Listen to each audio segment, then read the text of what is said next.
The Duke had chosen the most beautiful princess in the kingdom. Before hundreds of nobles, he was about to announce her as his future Duchess. Then a servant walked into the ceremony carrying a small silver key that had supposedly disappeared 20 years earlier. She placed it before the Duke, and the entire royal court went silent. The king ordered her arrested. The princess suddenly stopped smiling, and the Duke realized that the servant was not trying to destroy the princess's future. She was trying to expose a secret that could destroy the throne itself. But no one in that hall knew the most shocking part yet. The servant had been searching for the truth since childhood, without knowing that the secret she was looking for was actually about her. The kingdom of Valadorn had always believed that power belonged to those born inside stone walls. The king ruled from a magnificent palace overlooking the capital. The dukes controlled enormous territories. The marquises managed wealthy estates, and the lesser nobles competed endlessly for a place close to the throne. Below them lived thousands of ordinary people who worked in silence and were rarely noticed by the people above them. Among those people was a young palace servant named Elara. She had spent most of her life inside Valadorn Palace, carrying trays, cleaning corridors, delivering letters, and performing the countless tasks that allowed the royal household to appear perfect. Nobody considered her important. Nobody knew where she had been born. Nobody knew who her parents were. Even Elara herself knew almost nothing about her childhood. She remembered only an elderly woman named Mara, who had raised her in a small village near the northern border. Before Mara died, she had given Elara a faded bracelet and told her that one day she would understand why she had been forced to live far from the palace. Elara had never understood those words. She had simply continued working. Everything changed when Duke Adrian Vaimont returned to the capital. He was the most powerful duke in Valadorn and controlled the largest military force outside the king's direct command. He had spent years defending the northern border and had earned the respect of soldiers and nobles alike. The king wanted Adrian married because such a marriage could strengthen the crown. 3 royal families were invited to present their daughters. Among them was Princess Celestia of Arvendale. From the moment she entered the palace, everyone knew she was different. She was beautiful, wealthy, confident, and surrounded by servants wearing the colors of her father's kingdom. Her arrival became the main subject of every noble gathering. The court began calling her the perfect Duchess before Duke Adrian had even spoken with her. King Aldric was delighted. A marriage between Adrian and Celestia would unite Valadorn with Arvendale and create a political alliance powerful enough to discourage any neighboring kingdom from challenging the crown. Princess Celestia understood the importance of the moment. She had been trained from childhood to behave like someone born to rule. Every smile was controlled. Every movement was graceful. Every public appearance was designed to make people believe that she belonged beside the Duke. Elara watched from a distance. She did not envy Celestia. Instead, something about the princess made her uneasy. The feeling began when Elara noticed a pendant around Celestia's neck. It carried a strange symbol, a silver flower surrounded by 3 small stars. Elara had seen that symbol before. It was carved into an old wooden box hidden beneath the servants' quarters. The box had belonged to Mara. Elara had found it after the old woman's death and had never been able to open it because the lock required a key she did not possess. One afternoon, while cleaning the western corridor, Elara discovered an old royal inventory hidden behind a damaged stone panel. The inventory listed objects belonging to Queen Seraphine, King Aldrich's first wife. Queen Seraphine had died 20 years earlier after giving birth to a daughter. According to official history, the infant had died only hours after birth. Yet the inventory contained a strange entry describing a silver key belonging to the Queen's private nursery. Elara knew there was no nursery on the current palace maps. Curious, she began searching. Eventually, she discovered a hidden door behind an ancient tapestry. Beyond it was a dusty room containing a broken cradle, a faded royal blanket, and a small wooden box. The box had the same symbol as the pendant worn by Princess Celestia. Elara could not open it, but the discovery changed the way she looked at the princess. Celestia was not simply wearing an old royal symbol. She might know something about Queen Seraphine. Several days later, Duke Adrian officially announced that he had chosen Celestia. The royal court celebrated. King Aldrich prepared a grand engagement ceremony. The princess's father sent gifts worth a fortune. Nobles congratulated one another because the alliance seemed certain. Yet Adrian had noticed something unusual.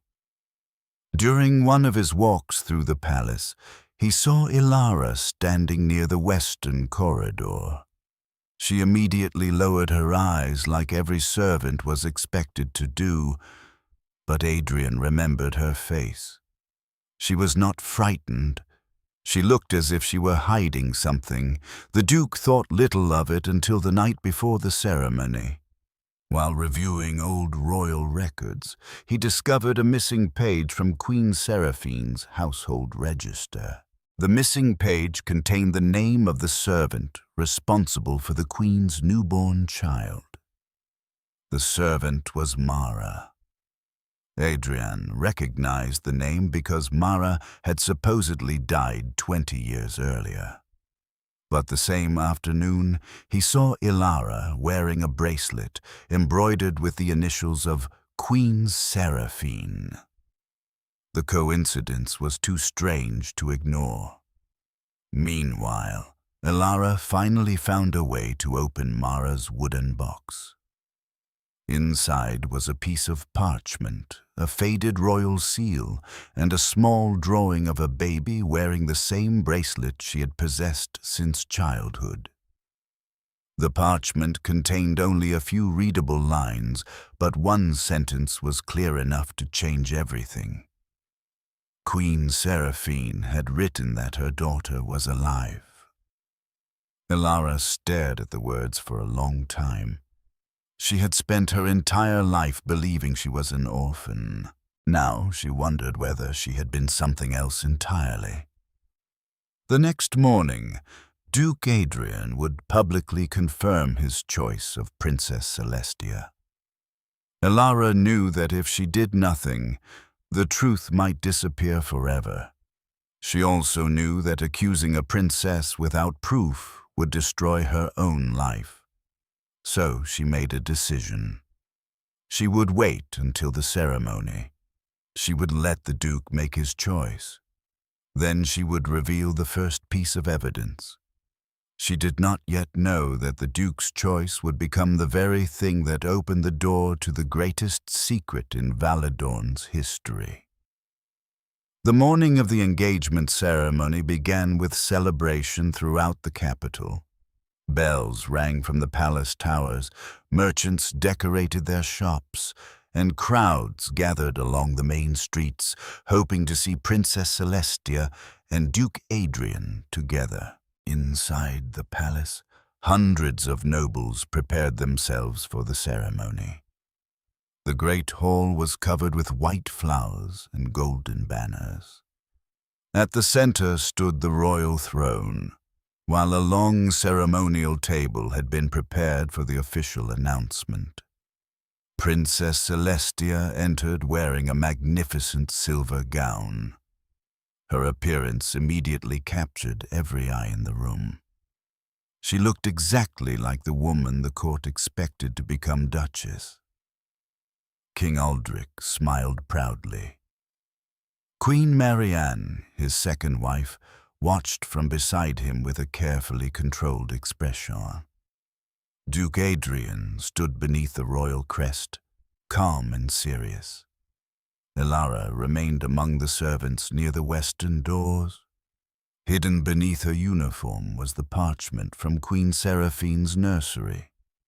She had also brought Mara's bracelet. The silver key, however, was still missing. She knew the key existed because the parchment described it, but she had never found it. Without the key, the evidence might not be enough. The ceremony began. The king praised the alliance between Valedorn and Arvindale. He described Celestia as a woman of beauty, intelligence, and noble character. Then he announced that Duke Adrian had chosen her as his future wife. The court applauded. Celestia smiled. Adrian stepped forward. He was prepared to make his formal declaration when a palace guard suddenly entered carrying an old wooden chest. The guard explained that the chest had been found behind a sealed wall during repairs in the western wing. The king's expression changed immediately. He recognized the royal seal carved into its lid. Queen Marianne also appeared disturbed. The chest was opened in front of the court. Inside were baby clothes, a faded blanket, and a portrait of Queen Seraphine holding a newborn child. A silence spread through the hall. The king ordered the chest removed, but Adrian noticed something inside that no one else seemed to see. The portrait showed the baby wearing a bracelet, identical to the one Elara possessed. Before Adrian could investigate, the chest was taken away. Princess Celestia watched the scene with unusual fear. Elara noticed it.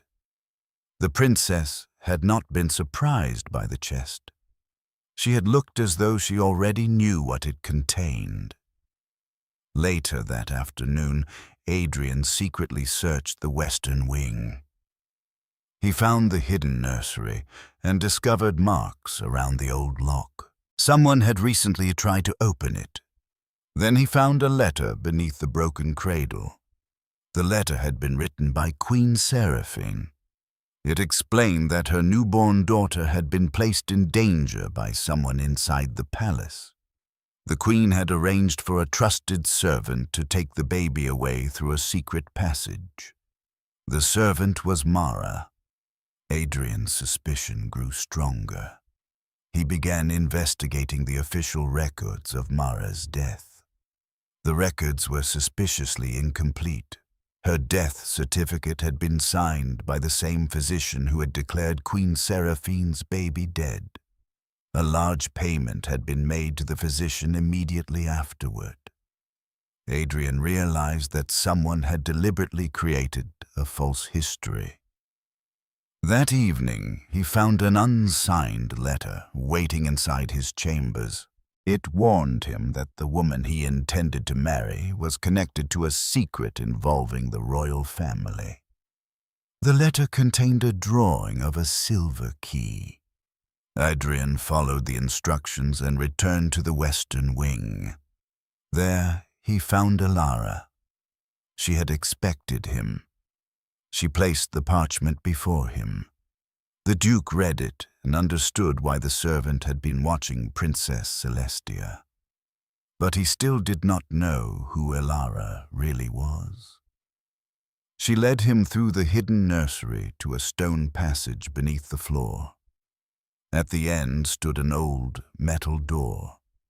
The silver key suddenly appeared in her hand. Adrian stared at it in disbelief. Elara had found it inside Mara's belongings only hours earlier. The key opened the door. Inside was a small chamber containing Queen Seraphine's personal records. Among them was a second letter. It named Queen Marianne as the person who had arranged the baby's disappearance. But another name had been removed from the document. Someone had deliberately torn away the identity of the person who had planned the entire operation. Adrian realized the mystery was larger than a jealous queen. He also noticed that Elara was staring at a portrait of Seraphine with an expression that suggested something deeper than curiosity. She touched the bracelet on her wrist. The Duke compared it with the bracelet shown on the infant in the portrait. They were identical. He began to understand what Elara herself had not yet accepted. The servant might be the missing princess. Before Adrian could confirm it, footsteps echoed outside. Someone was approaching the chamber. Elara extinguished the lamp. The Duke and the servant remained hidden in darkness as two guards entered the nursery.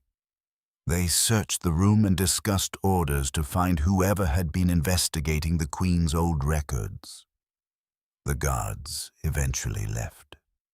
Adrian understood that the king knew someone was close to discovering the truth. The Duke now faced an impossible decision. If he continued with Celestia's engagement, he would become part of a royal deception. If he exposed Elara without enough protection, he could place her life in danger. Meanwhile, Princess Celestia received a private message from her father. He ordered her to complete the marriage at any cost. He warned that if the engagement failed, Arvendale would lose its chance to control Valedorn's future. Celestia finally realized that she had been used as a political weapon. She had believed she was being chosen because she was special. Now she understood that her beauty was simply another tool her family had used. The next morning, the king scheduled the final ceremony. He expected Duke Adrian to announce Celestia publicly as his future Duchess. Instead, Adrian arrived carrying the silver key. Elara stood behind the servants, and for the first time the Duke no longer looked at Princess Celestia as his future. He looked toward the servant standing quietly near the door. The final ceremony began beneath an atmosphere of expectation. The nobles believed the previous day's interruption had been nothing more than an unfortunate discovery of old royal belongings. The king had ordered the chest locked away, and he had forbidden anyone from discussing Queen Seraphine's history. Princess Celestia appeared confident again.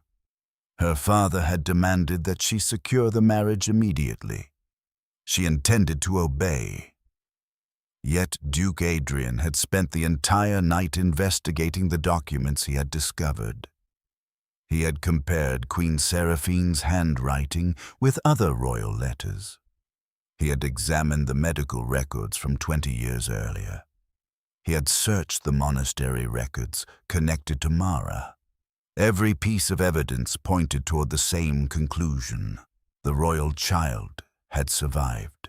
The child had been carried out of the palace, and Mara had raised that child far from the court. Adrian had one final question. Where had Mara gone after leaving the palace? The answer came from an old monastery record. 20 years earlier, an infant girl had been brought to the monastery by a woman claiming to be a traveling servant. The woman called herself Mara. The record described the child as wearing a royal blanket and a bracelet. It also recorded a small crescent-shaped birthmark near the child's shoulder. Adrian remembered that Elara possessed the same mark. He finally understood. Elara was the lost daughter of Queen Seraphine. She was the true heir of Valadorn. But the discovery created an even greater mystery. Why had King Aldrich allowed everyone to believe his daughter was dead? Adrian investigated the king's private correspondence and found evidence that the king had discovered the truth shortly after Seraphine's death. He had chosen not to reveal it. He had feared that the nobles would divide into rival factions if the infant princess returned. He had allowed the lie to continue because he believed political stability was more important than justice. Queen Marianne had been responsible for arranging the child's disappearance, but the king had knowingly protected her. Adrian realized that the throne itself had been built on fear. Meanwhile, Elara stood alone inside the old nursery. She looked at the broken cradle and remembered Mara's final words. The old woman had told her that the palace would eventually call her back. Elara had thought she meant that someone might discover her connection to the royal family. Now she understood that Mara had known exactly who she was. Elara was not merely connected to Queen Seraphine. She was her daughter. She was the child who had been declared dead. The realization did not make Elara happy. She had spent years living as a servant. She had learned to survive without a family name. She had watched nobles ignore servants as though they were invisible. The idea of becoming royalty frightened her because she knew how easily power could corrupt people. Yet she also understood that if she remained silent, the same system that had erased her identity could erase others. The ceremony began. King Aldrich announced the alliance between Valadorn and Arvendale. He presented Celestia as the woman who would soon become Duchess. Then Duke Adrian stepped forward. Instead of declaring his marriage, he turned toward the servants. The hall became silent. Elara walked forward. The king immediately ordered her to stop. Adrian placed the silver key on the ceremonial table. Elara placed Mara's bracelet beside it. The Duke then opened the hidden royal documents before the entire court. The evidence revealed that Queen Seraphine's child had survived. The medical record proved that the baby had been healthy. The monastery record proved that Mara had taken the child away. The portrait proved the bracelet belonged to the infant. Finally, Adrian asked Elara to reveal the birthmark described in the monastery record. The evidence was undeniable. The servant was the lost princess. King Aldrich could no longer maintain the lie. He confessed that he had known the child survived. The confession shocked the court more than the revelation itself. Many nobles had believed the king to be an honorable ruler. Now they understood that he had sacrificed his daughter to protect his throne. Queen Marianne was confronted with the evidence of her involvement. She had arranged for the infant to disappear because she wanted her own future children to inherit the crown. But she had not acted alone. A royal advisor named Lord Varric had helped her. He had manipulated the king and the queen, creating the political crisis that allowed him to become the most powerful advisor in the kingdom. The revelation transformed the entire court. Princess Celestia stood motionless. She finally understood why her father had given her the queen's pendant. He had known about the missing princess and intended to use the secret for political advantage. Celestia had been sent to marry Adrian because her father believed that controlling the Duke would give Arvindale influence over the throne. Her beauty had been part of the strategy. She had never been told the full truth. Duke Adrian now had to make another choice. He had originally chosen Celestia because she appeared to be the perfect political bride. But now he understood that the person who had revealed the truth was Elara.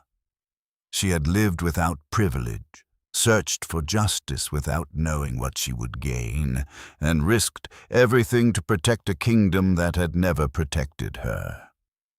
Adrian did not immediately declare his love or ask for her hand.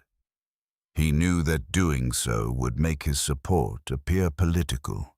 Instead, he stood beside her and supported her claim to the throne. Elara was offered the crown, but she refused to accept it immediately. She demanded an investigation into the royal conspiracy. She wanted the truth preserved before she accepted power. The council agreed. For the first time in decades, the palace opened its archives to the public. The truth began spreading throughout Validorn. Yet just as the kingdom appeared ready for a peaceful transition, a messenger arrived from the northern border. Arvindale had begun moving troops toward Validorn. Celestia's father had learned that his plan had failed. He intended to use the chaos to invade the kingdom. The discovery of the lost princess had saved Validorn from one danger. Now it had created another.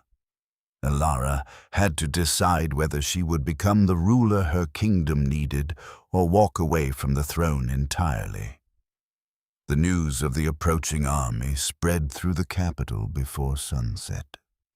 Nobles demanded soldiers. Merchants began closing their shops. The royal guards doubled their patrols around the palace. Some members of the council urged Elara to accept the crown immediately so that the kingdom would have a recognized ruler. Others argued that she had been raised outside the royal court and therefore lacked the experience needed to govern during a crisis. Elara listened to every argument. She had spent her entire life being told that servants did not matter. Now the same nobles who had ignored her wanted to decide whether she was worthy of ruling them. Instead of reacting with anger, she remembered the lessons Mara had taught her. Mara had always believed that a ruler should listen before giving orders.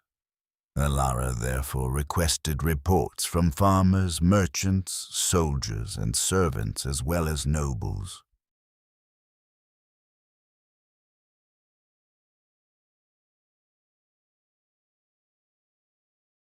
Their reports revealed that the kingdom's greatest weakness was not its army. It was the corruption inside its government.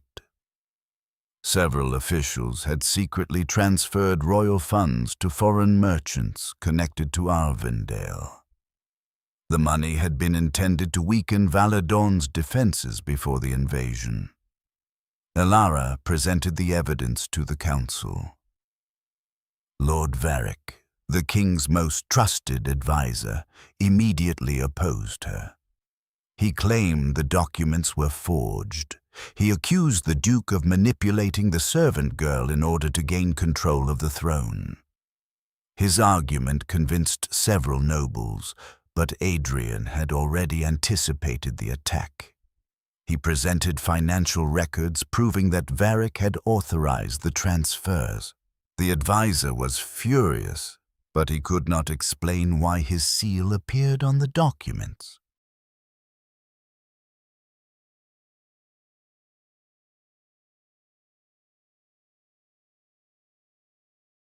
Elara realized that Varric was the person who had controlled the royal family for 20 years. He had encouraged Queen Marianne to remove the infant. He had convinced King Aldrich that the truth would destroy the kingdom. He had arranged for the physician to falsify the death record. He had even influenced Arvindale's decision to send Celestia to Valedorn. His plan had always been to create a weak royal family and become the true power behind the throne. Elara ordered Varric placed under guard, but before the guards could reach him, he escaped through a hidden passage beneath the council chamber. Adrian immediately left for the northern border with the royal army. Elara remained in the capital to prevent further sabotage. Princess Celestia unexpectedly offered her assistance. She had received another letter from her father revealing the invasion plan. The letter contained troop numbers, supply routes, and secret agreements with several Valedorn nobles. Celestia knew that revealing the information would destroy her relationship with her father, but she also understood that continuing to obey him would make her responsible for a war she did not want. Elara accepted the documents. She did not treat Celestia as an enemy. Instead, she recognized that both of them had been used by powerful men who cared more about political control than about their daughters. The northern army advanced toward the border. Duke Adrian arranged the defenses while avoiding unnecessary attacks. He knew that many soldiers in the invading army were ordinary men who had been told that Valedorn had stolen a royal heir and that their king had been betrayed.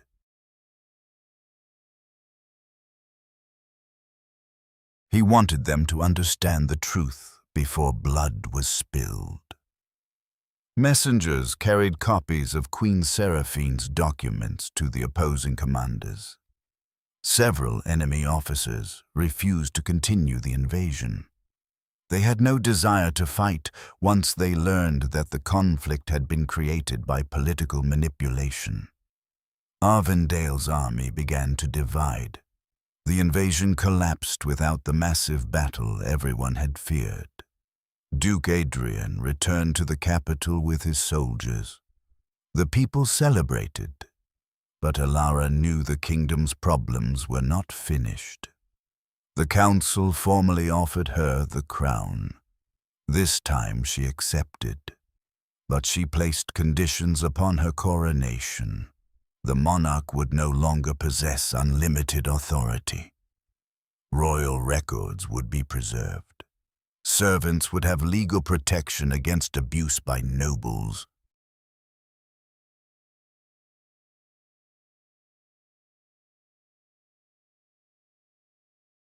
A royal child could never again be removed from succession without a public council decision.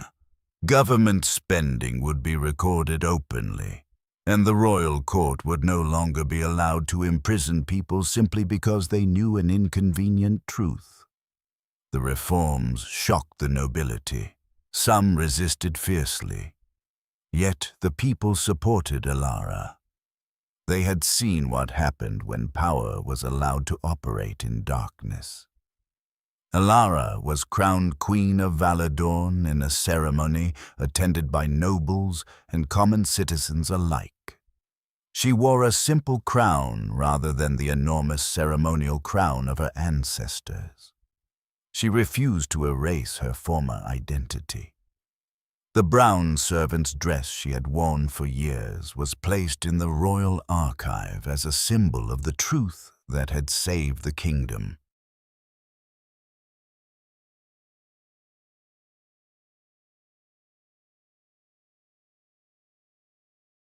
Duke Adrian stood beside her, but he did not claim authority.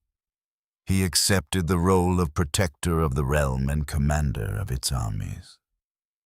Their relationship developed slowly. Neither wanted a political marriage built upon fear or obligation. They spent months working together before considering anything more.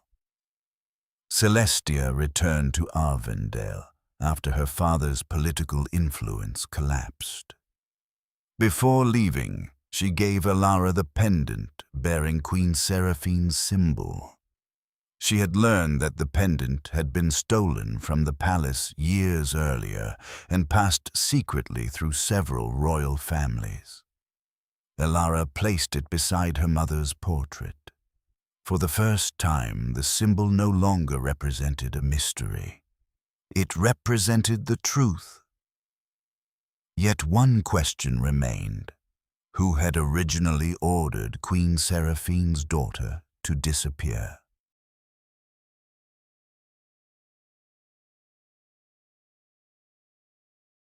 The documents had proven that Queen Marianne and Lord Varick were involved, but the final letter from Seraphine suggested there had been another person behind them. Elara returned to the hidden nursery and examined the silver key again. She noticed a small seam in its handle. The key opened. Inside was a tiny rolled piece of parchment. It contained a name. The name belonged to someone who had attended Elara's coronation. Someone who had remained close to the throne for 20 years. Someone who had smiled while the lost princess stood before the court. Elara realized that the final enemy had never left the palace. The name written inside the silver key belonged to Lord Cassian, the royal historian who had served 3 generations of Valedorn's rulers. He had been considered one of the most loyal men in the kingdom. He had recorded royal births, marriages, treaties, deaths, and military victories. His work was respected throughout the court. Yet Queen Seraphine's final letter revealed that Cassian had been the person who altered the royal records. He had erased the infant princess from the official archives. He had changed the date of the baby's death. He had removed Mara's name from the household records. He had also rewritten the queen's final days to make her appear weak and unstable. Elara could not believe that the man who had preserved Valedorn's history had secretly been destroying it, but she understood that confronting him without evidence would be dangerous. Cassian had friends throughout the council. He knew every weakness in the royal government. He had spent decades creating the story that everyone believed. Elara therefore decided to investigate quietly. She asked Duke Adrian to examine old military records while she searched the palace archives. Together they discovered a pattern. Every major political crisis of the previous 20 years had benefited Cassian. Every time the king became uncertain, Cassian provided documents that supported a particular decision. Every time a noble family gained too much influence, Cassian produced an old record that weakened them. He had become the invisible hand guiding the kingdom. The most disturbing discovery came from the royal treasury. Large payments had been made to Cassian under false names. The payments began shortly after Queen Seraphine's death and continued for 20 years. Elara realized that Cassian had not acted for one moment of power. He had built a system designed to last for generations. When he learned that Elara was investigating, he attempted to turn the council against her. He argued that the queen was inexperienced and emotionally unstable because of her sudden discovery of royal identity. Several nobles began questioning her decisions. Cassian secretly spread rumors that Elara had manipulated Duke Adrian into supporting her claim. He claimed that the entire story of the lost princess was an invention designed to seize the throne. Elara refused to respond with anger. She knew that accusations could be defeated only by facts. She opened the royal archives to independent investigators. She invited scholars from neighboring kingdoms to examine the documents. She asked the monastery where she had been raised to provide its oldest records. She even allowed the people to see the evidence themselves. The more the investigation continued, the stronger her position became. Cassian grew desperate. One night he attempted to destroy the original records in the Western Archive. But an elderly palace servant discovered him. The servant had worked in the palace for more than 40 years and remembered seeing Cassian carrying documents toward the furnace room after Queen Seraphine's death. The witness came forward. More servants followed. One remembered that Cassian had ordered the western corridor sealed. Another remembered that he had taken the queen's jewelry immediately after her death. A third remembered seeing him speaking privately with Queen Marianne. The people who had once been invisible became the witnesses who finally defeated the man who had controlled the kingdom. Cassian was arrested. During his trial, the truth became even darker. He had convinced Queen Marianne that Seraphine's daughter would cause a civil war. He had convinced King Aldrich that hiding the truth would protect the kingdom. He had paid the physician to falsify the death record. He had arranged for Arvindale to receive the Queen's pendant so that the symbol could later be used as political leverage. His ultimate plan had been to place a weak ruler on the throne and control that ruler through the royal council. Elara realized that her entire childhood had been shaped by decisions made by people who had never even considered her a person. She had been a political problem before she had learned to speak. Yet instead of allowing anger to consume her, she chose to change the system that had allowed such a crime. Cassian was sentenced according to the new laws.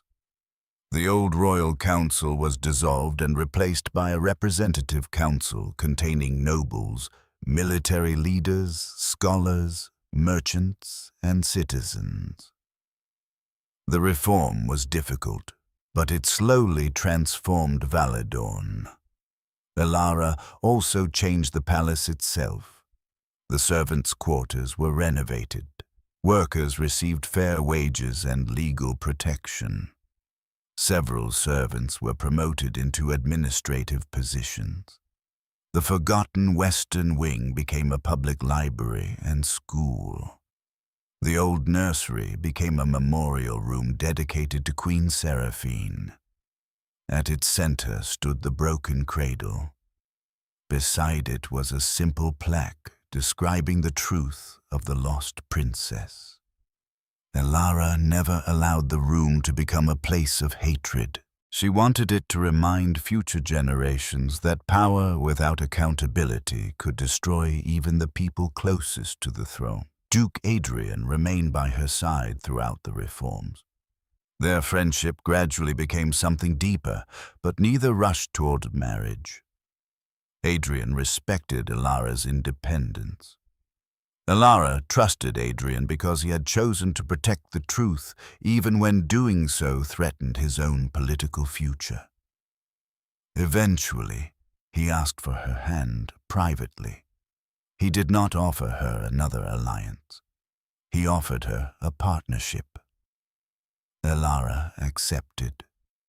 Their wedding took place after the kingdom had stabilized. It was smaller than the ceremony once planned for Celestia. Farmers stood beside nobles, soldiers stood beside servants. The people of Valadorn watched their queen marry the duke who had once chosen another woman before discovering the truth. But there was still one final piece of Queen Seraphine's message that Elara had not understood. On the back of the original letter was a sentence written for her daughter. It explained why Seraphine had trusted Mara instead of the royal guards. She had known that one day her daughter might return, but she did not want her daughter to return simply to reclaim a throne. She wanted her daughter to return only if she could make the kingdom better than the kingdom that had failed her. Elara finally understood. Her mother's greatest wish had never been for her to become queen. It had been for her to become the kind of queen who could protect people who had no power. The secret hidden inside the silver key had therefore never been only about blood. It had been about responsibility. 1 year after Elara's coronation, Valadon was almost unrecognizable. The kingdom was still ruled by nobles, dukes, marquesses, and royal families, but their power was no longer absolute. The reforms had created new laws protecting servants and workers. Public records could no longer be altered secretly. The royal treasury was audited by independent officials. Most importantly, no child of the royal family could ever again disappear from history simply because powerful people decided that the child was inconvenient. Queen Elara personally visited villages throughout the kingdom. She wanted to understand the problems of ordinary people because she remembered what it felt like to stand behind a curtain while nobles discussed matters that affected her life. Her former identity as a servant never disappeared. She continued to visit the servants' quarters and often ate with palace workers. Some nobles considered this behavior inappropriate. Elara considered it necessary. She believed a ruler who could not see ordinary people could never understand the kingdom. Duke Adrian became her closest advisor, but he never attempted to control her decisions. He continued commanding the army and defending the northern borders. Their marriage was respected not because of political advantage, but because people could see that they trusted each other. The story of their relationship became famous.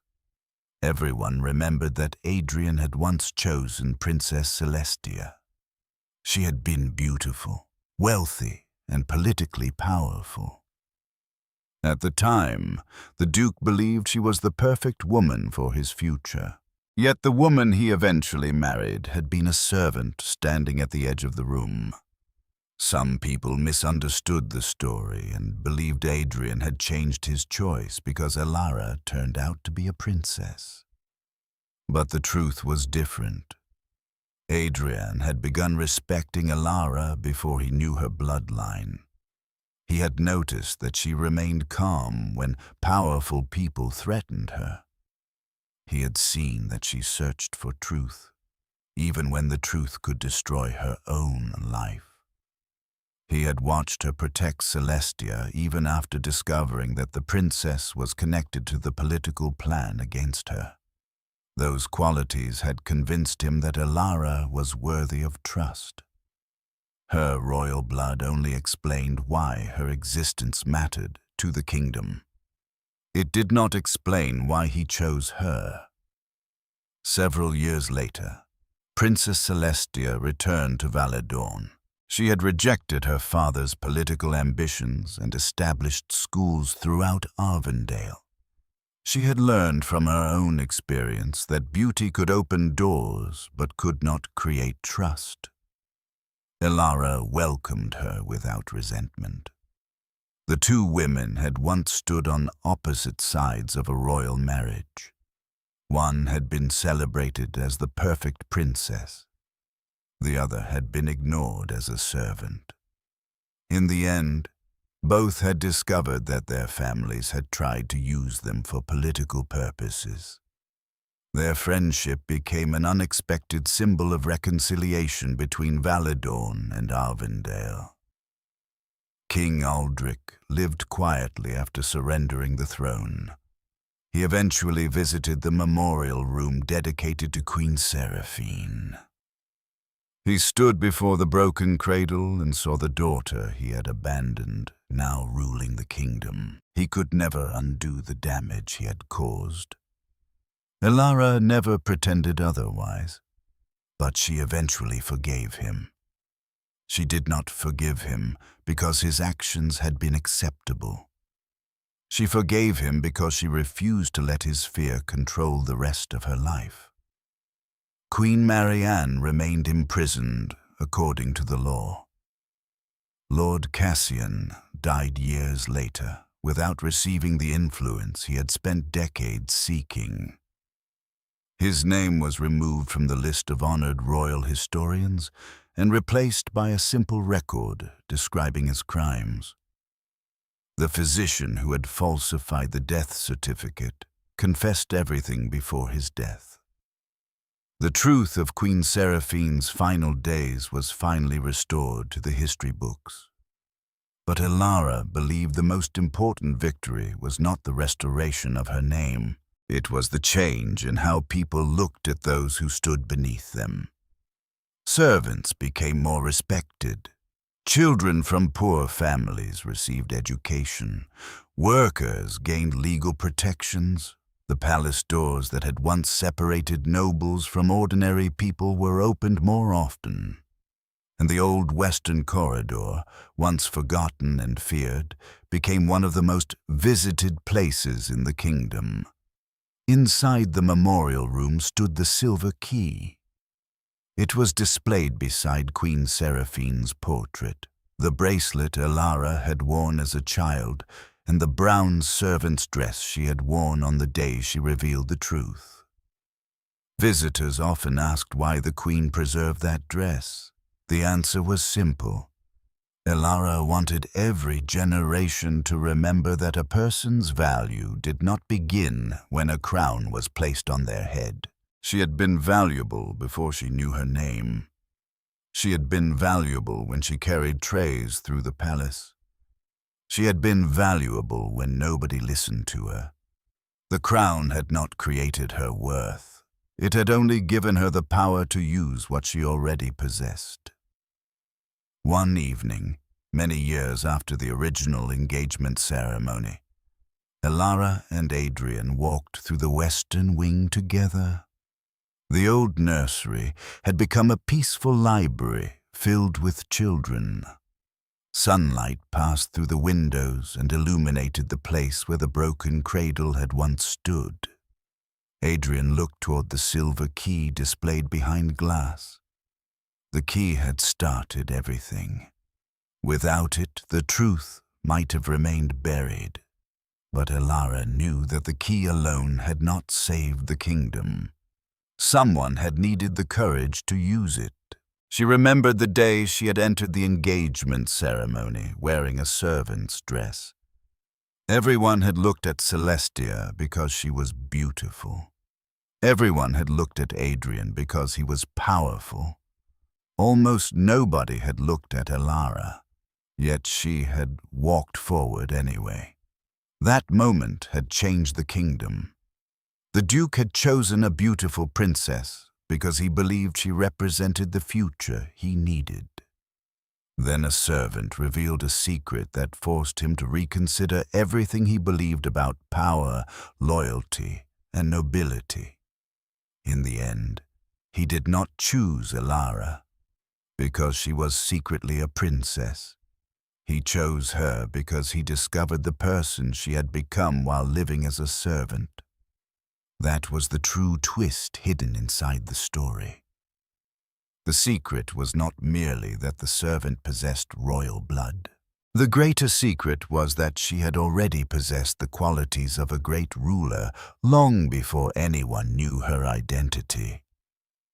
The kingdom had spent 20 years searching for the lost princess, while the princess herself had been standing among them the entire time. She had carried their trays, clean their halls, listen to their arguments, and watch their mistakes. The people who considered themselves powerful had failed to recognize her because they never thought to look beyond her clothing. Elara never forgot that lesson. As queen, she made sure the same mistake would not happen again. Her reign lasted for many decades and became known as the Era of Open Doors. Under her rule, Valadorn became stronger, not because the nobles gained more power, but because ordinary people gained a voice. The old divisions between palace and village slowly became less important. The story of the lost princess became a story told to children throughout the kingdom. But the final lesson was always the same. A crown can reveal a person's position, but it cannot create a person's character. Beauty can attract attention, but it cannot guarantee loyalty. Blood can give someone a title, but it cannot make someone worthy of power. The person who saved Valadorn had once been the least important person in the palace. She had no title, no wealth, and no army. She had only a silver key, a forgotten memory, and the courage to open a door everyone else wanted to keep locked. And the Duke, who had once chosen the most beautiful princess in the kingdom, discovered that his greatest choice was not made when he stood before the royal court. It was made later, when he saw the servant behind the curtain and decided to listen to the truth. In the end, the princess did not lose everything. Celestia found a life beyond political ambition. The Duke found a partner he could trust. The lost daughter found her family and her purpose. And the kingdom found a queen who understood both sides of the palace walls. The secret had begun with a missing child and ended with an entire kingdom discovering that it had been looking in the wrong direction for 20 years. The most beautiful woman in the room had been chosen first. The quiet servant had been noticed last. Yet, when the truth finally came to light, everyone understood why the story had to happen that way. Because sometimes the person standing in the shadows is not waiting for someone to save her. She is waiting for the right moment to reveal the truth that will save everyone else.